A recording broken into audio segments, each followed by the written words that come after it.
told you one thing. We all are one tribe. We know that it's time. Know that it's right. Only true metal maniacs know how it feels.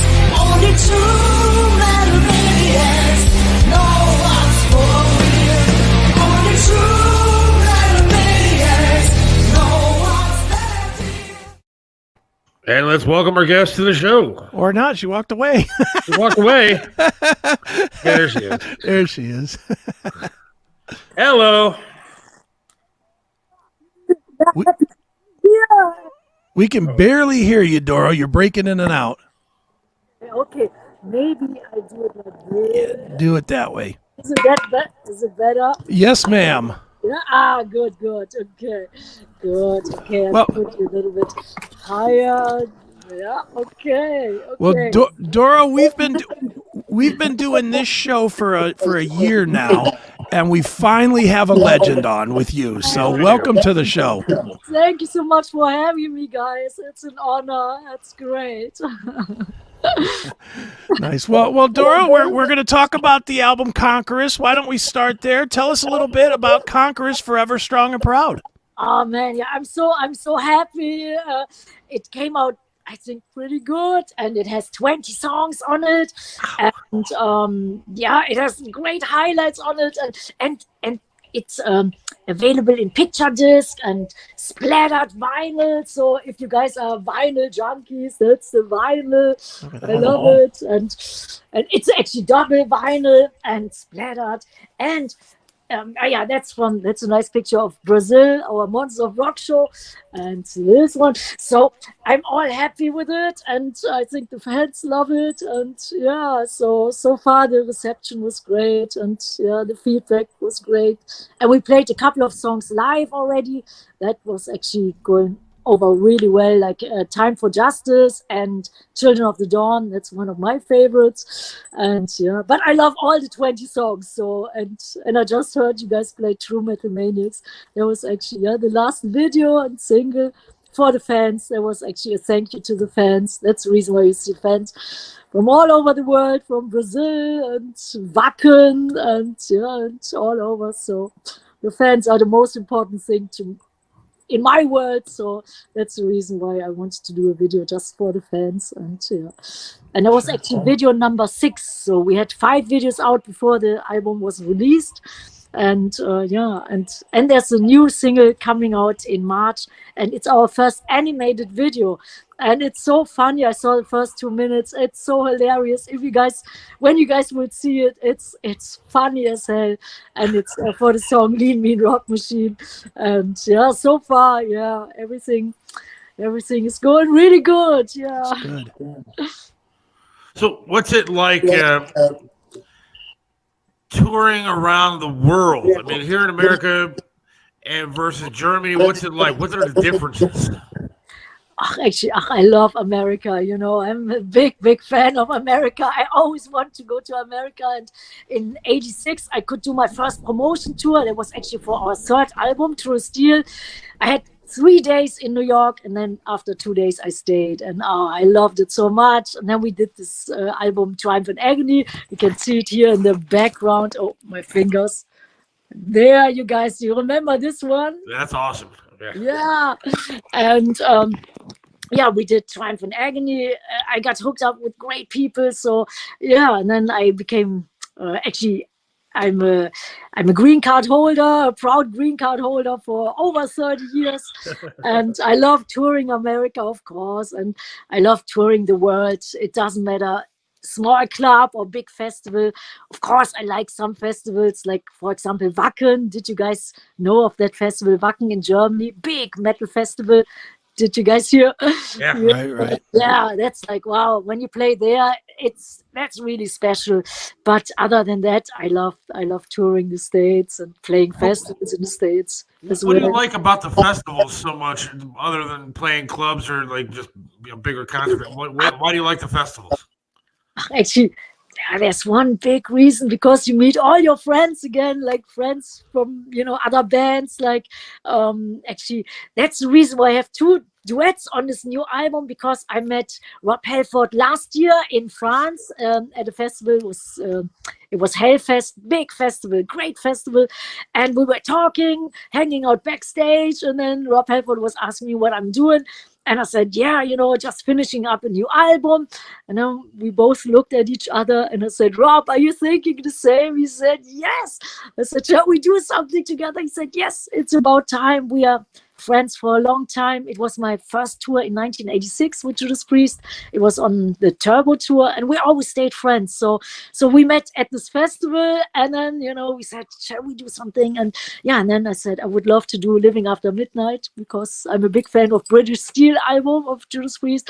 And Rob Halford said, I have a song I always wanted to do with you, Total Eclipse of the Heart. And I thought, wow, that's really unusual choice. And then we did both. So playing festivals, you always meet, like, the people you love, other bands, and I played, the last festival I played, Kiss was there, and the Scorpions, and, we all hung out together, and it's, that's one of the main reasons I love festivals. And of course the fans, when the fans are in good spirits, when there's a good atmosphere, and when they're all like, happy to see all the great metal bands, that's like, that's the best. Yeah. Right on. Well, Doro, one thing that I've seen recently is that you're getting asked a lot about your personal life. For the first time that I've noticed in interviews, you're getting a lot of, are you going to retire? Is there relationships, et cetera, et cetera. And I don't want to ask that necessarily, because like I said, you've been asked it a zillion times. But the one thing that I still don't know is, what do you do when you're not on stage or on a bus or traveling? I mean, do you get to a new city and investigate the town? Like, when you come to Cleveland, is there a coffee shop that you like, or is there a place you like to go? I mean, what do you do in each town? Because obviously the show is 2 hours. The travel's not the rest of it. So what do you do to keep busy? Usually I always hang out with some fans or friends, and usually I have like people in every city, in every town. And then, when they're coming to sound check, or when they come, to our tour bus, then, then we hang out, and, we have a bite to eat, talk about, whatever, is interesting. So, and and the fans, that's my life. When you ask about the personal, thing, the fans, that's my family. I love them more than anything in this world. And and hanging out with the fans is the most important thing to me. And, checking out, what they are doing, how life is treating them. And it always gives me inspiration to write, songs. And, and then I can always feel it out, what people, what their taste is. And, or sometimes we talk about good old times, usually people love old school metal songs. So, and then they say, hey, can you write another song like, oh yeah, or something, or I Will the Ruins. And usually we talk about music. Right. And when I'm by myself, then I just walk around, soak it all in, get like the atmosphere. I love Cleveland. Cleveland was one of my, favorite cities to play. I have great memories. We played, it's the place called the Agora, right? Yeah. We played there many times. I think we played there with Megadeth as well, and some other clubs. And, Cleveland was always, pretty much our #1 city to play, along with Chicago and New York, LA. But Cleveland had like the most diehard metal scene. So I remember that well from the early 80s on. And that's great. And I remember one time there were some fans, they were showing me their new motorcycles, and my band was there, road crew, tour manager, everybody. And then we all said, wow, great motorcycles, Harley Davidsons and all that stuff. And this one guy said, hey, you want to drive with me? And I said, oh, cool. So I hopped on the motorcycle, and then he went away, and I thought, man, I don't even know that person. I hope I will be okay, making this show. And, and the road crew and the band, I said, oh my God, Doro, where are you going? And, but I must say, I could trust the fans with my life. Always have, always will. So, and then we just, took me to see like a little bit, like we drove, I don't know where, I don't know, the part of the cities where it was pretty cool. And he was so happy, like his new motorcycle. And then, That's awesome. So yeah, that was like that stuff I do when I'm on tour, and yeah. My wife sent me a message saying that you always have hot guys in your band, so I guess good for you. But Well, they're not my boyfriends. They are. They're the but covers. my question is it different being in a metal scene like this, being a female artist? Is it a little bit tougher? Is it easier? What's it like going up with those guys like Halford and everybody else? Is it more difficult? Oh no. I would say I got always treated so good. It was always very gentle, very nice, very supportive, and and I toured with so many great bands like Ronnie James Dio and Motorhead and Judas Priest, Megadeth. Everybody was always super, super nice and so cool to me. I never felt like I was different. I always felt I was the singer of the band, and I never thought it was a disadvantage, and I never thought it was an advantage being a woman. I was just doing what I loved.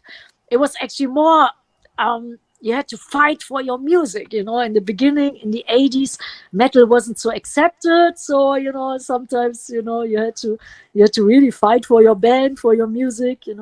So but being a woman was always cool, and and the guys in my band, they were like my big brothers, and the road crew as well. We always take care of each other. Sure. And and there's a totally deep friendship, family kind of feeling. So but I loved music so much, and I loved the fans so much, so people knew I was serious about it. I wouldn't give up in 1-2 years, or when it gets a little bit tougher, which I remember we always had good and bad times. It always went up and down, and then you just have to hold on, do your best when time is not on your side. But it doesn't matter. What doesn't kill you definitely makes you stronger. So sometimes we felt, oh man, we're supported by by the universe, by everybody, and then in the 90s when grunge was so huge, that was a little bit more difficult, but it was okay. Well, and that's one of the interesting things about your career, Doro, that I did want to ask you about was right around that time, because you took a swing, not at grunge, but you took a change musically when you did like True at Heart and even Machine to Machine, which were very different, very mainstream sounding records for you. Industrial kind of, industrial drum and bass. It was different. It was different for you. Why did you try that approach? And more to the point, once you were done, what convinced you that you needed to kind of go back to your roots and stay a little more true to the traditional metal sound? Yeah, I would say every record was kind of a sign of the time. Okay. And I remember, do you have a minute and I'll tell you the story? Yes. Actually, I did record in New Jersey with great producer, Jack Ponty is his name. Mm-hmm. And we had great musicians and stuff. It was great. And we recorded one record. It was called Angels Never Die. And that was when grunge was pretty big. It was in 92, 93. So the first album you mentioned, True at Heart, that came out because it wasn't grunge. But I think it was a beautiful record. It had beautiful, soulful songs. I loved it so much. And Angels Never Die was like, it was pretty rocking. But the record company said, okay, did you choose a song or single yet or for a video? And I said, yes, I think it has awesome songs. And then they said, well, but is it grunge? And I said, no, it's not grunge. And I said, well, if it's not grunge, we can't release it. And I said, well, you can check out the songs. I think it's really cool stuff. And I said, it doesn't matter if it's not grunge sounding, then we can't release it. So I thought, oh my God. It was still released in Europe and in some other countries, but not in America, which was heartbreaking. Now, anyway, we toured and stuff, did a live record. It was all cool. So I was working on the next album. That was actually Machine to Machine, which it didn't have this title yet, but it was the next album. And then we had almost this album done, finished. We were mixing. And then one night I woke up and I thought, man, I got to talk to Jack Ponti, the producer. And I said, hey, Jack, I got to talk to you. And he said, yeah, Doro, what's up? We're almost done. Record sounds amazing. It's all cool. And I said, yeah, I just have a little tiny thing to talk about. And I said, Jack, I don't feel the record. I don't feel it. And he said, what do you mean? The record is done, They're way over budget, 2 times over budget. I said, Jack, I don't know, man. I don't feel it. I don't feel it. He said, oh my God, we are in deep shit now. We are in deep trouble. And he said, let me think about it. And yeah, he was probably, totally like, yeah, he thought I was crazy. But one day later, he said, Doro, you know what? If you don't like and if you don't love the record, it doesn't make any sense. So I will try to figure it out. So a couple of weeks later, he called me up. He said, Doro, come to the studio. I have 2 guys in there. The name was Camus and Andres. And they are from New York City. They were really like, drum and bass kind of people and really cool. So we were talking and stuff. And then I said, well, how you guys write songs? And then he said, well, we just put on a drum loop, then we jam a little bit. I thought, oh man, that's not the way I like to write songs. Usually I write songs, the idea, the melody and stuff. And then, I thought, this will probably not work out. So they were in the room jamming. I was in the lobby and I thought, oh man, I was like pretty, confused because the record was not what I wanted. So we were, doing something. I was in the lobby and suddenly I heard something sounding like, wow. And it became the song, The Wand. And it was a drum loop. And I immediately ran into the room and I said, well, to the engineer, give me a microphone. I want to sing to it. And Jack Ponti, who is a fine guitar player, great guitar player, he took his guitar and then we jammed a little bit. I sang, and that's the song, on the record. It's called The Wand. And it was a totally different feeling, but it was so new. I thought so sexy. It was different, yes, but I loved it. And then I said, Jack, that's what I want to do. So these guys, they stayed a couple of months and then we did this whole record, and actually just, I think maybe 2 songs made this album of the stuff, which I thought, it's not my cup of tea, but it was just a feeling. So I thought you always have to follow your heart, even when it's against all odds, even if it's like, like not, you cannot even explain it, but I always have to do what I feel. Yeah. And then we did Machine to Machine album, and then we did the Love Me in Black album, which I loved so much. It was the follow-up. I did it in New York City, and then slow but sure metal started to come back.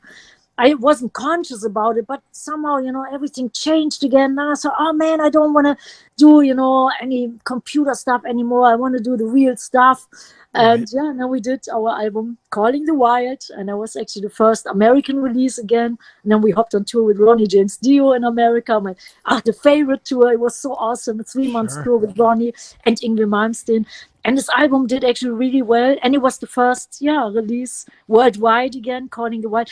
And the first album with a duet on it. It had 2 duets on it with Lemmy of Motorhead. And it was like, oh, that was Love Me Forever and Alone Again, a song Lemmy wrote on his acoustic guitar. He was a great guitar player. So, so sometimes, you do things, but I guess, you have to follow your gut, your instinct, your heart, even when it's not, when other people don't understand it. But it was a tough time. The 90s, it was a tough time, guys. It was. Oh, yeah, definitely. Changed, so, but, Well, Doro, the other thing too that I wanted to ask you about is, and I know you're gonna tell me I'm being too kind, so we'll get that out of the way now. But as well as everybody knows that women in metal has really taken off in the last couple of years, the last 10 years or so. And you are held up as the person that kicked that door down. And that's from people that I know that are not just new people like Ginger or Plush or whatever. I'm talking about some people that I know, Veronica Freeman and Leather Leone and stuff, that are older, but even they who have had 20, 30-year careers point to you as the person that kicked the door down. So when you look at it as that person, do you see what you did as influential, or do you think that it just worked out that way for everybody else? Actually, I'm happy when people have good things to say about me, when people felt inspired or motivated, when I could be a good force in this world, in the metal world, then I'm so happy, and it always felt good. I always did what I wanted to do.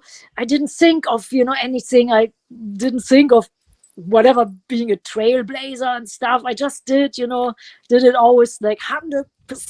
I always gave it my all every single day.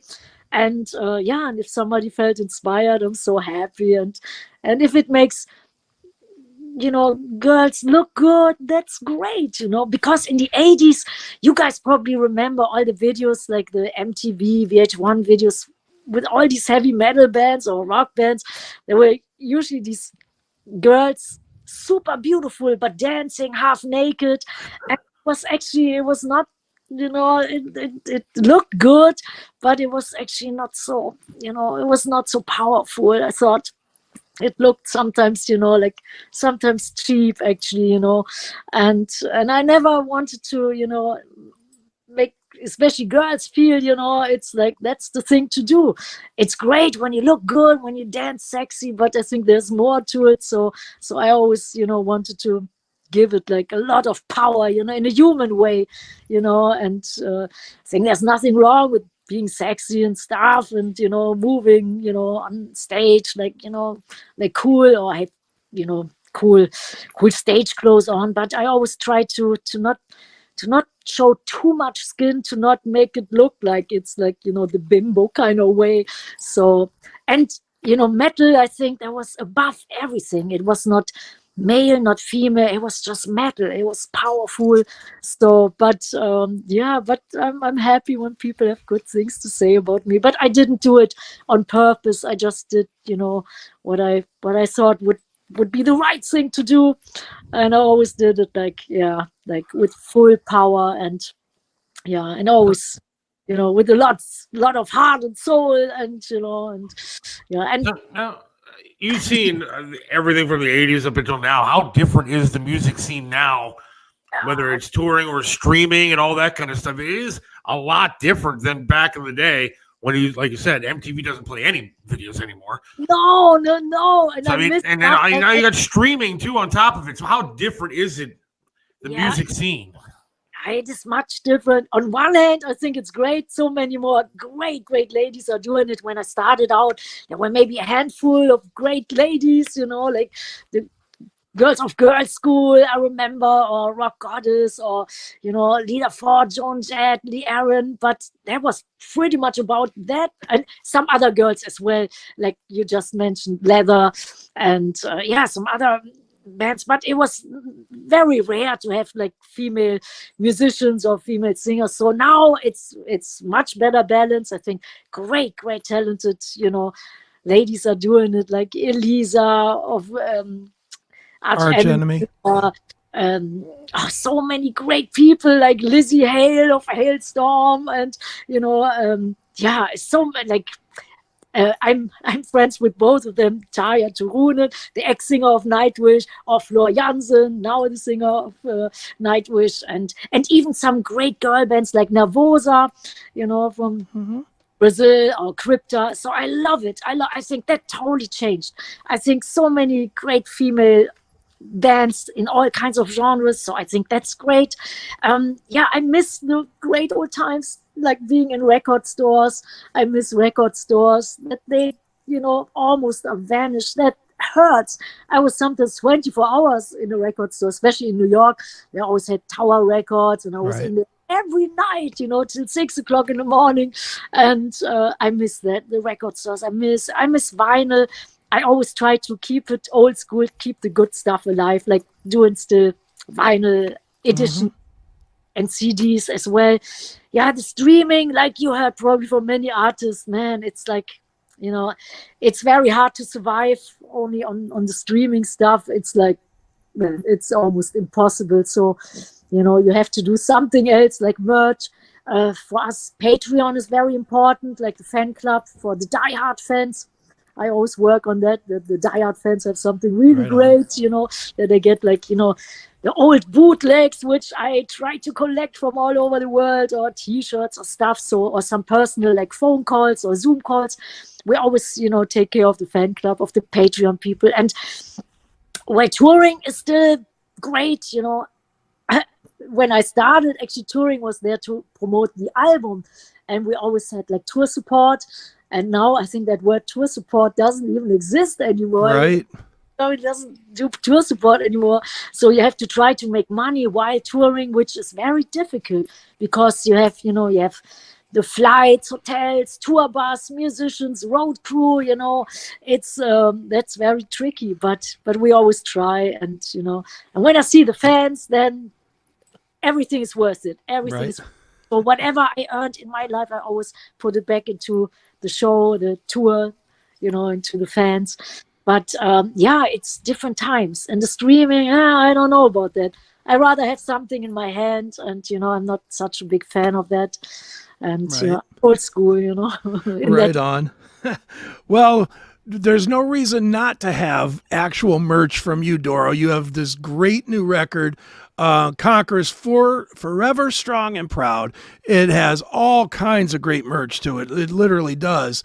And Doro, where should we tell people to go to buy the merch and to keep up with you and tour dates? Because I'm going to imagine that we're going to see you here in the States in 2024. So yes.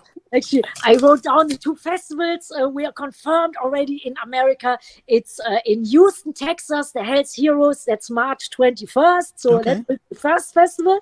And the second festival is M3 Rock Festival, May 4th in Meriwether, Columbia, Maryland. So I'm so happy to see you guys over there. And then we will put a tour around it. And we have many festivals worldwide.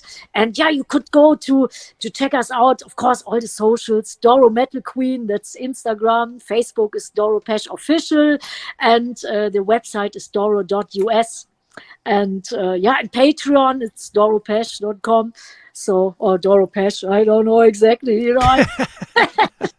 I just do music. But yeah, Doro Pesch on Patreon. And yeah, and we are on Twitter or X now, and TikTok, everywhere. Just, you know, put in my name and then you can see it. And the tour dates usually are on the website, doro.us. That's the one. I did notice some perfume on the website, male and female, so I might have to pick some of that up. Oh, it smells heavenly.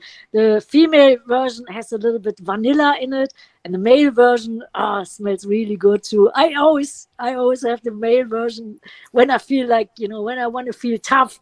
Then it's but I love it both. Yeah, they call it actually True at Heart. And yeah, perfume, and there's jewelry, like, you know, these 2 axes there. It was in a limited edition in a box set. So there's tons of stuff. And in America, the merch is Merch Now. And then Merch Now, it's Doro Pesch. So Europe and America, they have different merch companies. Because of, you know, like, it's easier to ship something from America to America.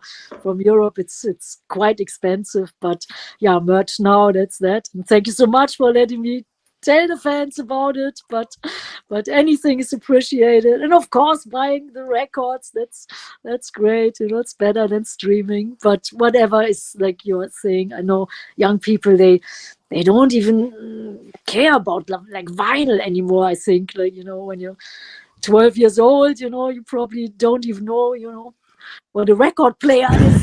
It's crazy. Well, we can't thank you enough for coming on tonight. We know you have other things to do tonight. So thank you so much for being on the show tonight. I thank you. It was great. I had great fun. I want to say hi to all your viewers, listeners. You guys are really cool. And I hope I see you live, maybe on a gig or festival or wherever on this planet. And yeah, it was really cool with you guys. And we're going to wrap it up, Chris, playing some music as well, right? We're going to play the Total Eclipse of a Heart with Mr. Halford. Yes. Oh, yes. Say hi to Rob. I love him. I love him forever. Thank you so much. All right, Doro, take care. Fun, you too. Well. Every now and then I get a little bit terrified, and then I see the look in your eyes. Every now and then I fall apart. Every now and then I fall apart, and I need you now tonight, and I need you more than ever. And if you only hold me tight, we'll be holding on forever, and we'll only be making it right. 'Cause we'll never be wrong. Together we can take it to the end of the line. Your love is like a shadow on me all of the time. I don't know what to do. I'm always in the dark. We're living in a powder keg and getting us far. I really need you tonight. In the ever-evolving world of music, artists need to reach their audience faster than ever before. Introducing Too Immersive for You, the Emmy-nominated pioneers in viewership experience. We've revolutionized the way music artists share their material with the world. Our groundbreaking AI engine generates stunning visuals that bring your music to life. Imagine having your own personalized music video, perfectly synchronized to your unique sound in a matter of hours, not weeks. With Too Immersive for You, it's now a reality. Get ready to unlock a new dimension of music visualization. Too Immersive for You, where music meets immersive visuals. Contact us now to discover how Too Immersive for You can elevate your music to new heights. www.musicvideoai.com